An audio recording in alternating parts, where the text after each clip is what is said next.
వీళ్లంతా భారత చలనచిత్ర గగనంలో దేదీప్యమానంగా వెలుగుతున్న తారలు. విచిత్రం ఏంటంటే వీళ్ళెవ్వరూ భారతీయులు కారు. వినడానికి ఆశ్చర్యంగా ఉన్నా ఇది పచ్చి నిజం. Alia Bhatt world wide craze గా మారిన బ్లాక్ బస్టర్ RRR లో సీతగా సినీ ప్రియుల హృదయాలను దోచింది. ఈమె తల్లి సోనీ రజ్దాన్ బ్రిటన్లో ఉన్నందున ఆలియా భట్ కి భారత పౌరసత్వం లభించలేదు. ఈమె తండ్రి ప్రముఖ బాలీవుడ్ దర్శక నిర్మాత మహేష్ భట్. దీపిక పదుకొనె గొప్ప నర్తకి, అందుగత్తే చక్కని నటిగా బాలీవుడ్లో ప్రఖ్యాతి పొందింది.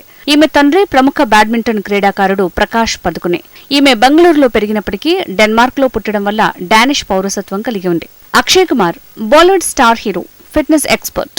అమృత్సర్లో పుట్టి ఢిల్లీలో పెరిగాడు. కెనడియన్ పౌరసత్వాన్ని అంగీకరించి తన భారతీయ పౌరసత్వాన్ని వదులుకున్నాడు. కత్రినా కైఫ్ ఈ బాలీవుడ్ బ్యూటీ హాంకాంగ్లోని ఓ కాశ్మీరీకి జన్మించింది. తల్లి మూలాల నుంచి వచ్చిన బ్రిటిష్ పౌరసత్వాన్ని స్వీకరించింది.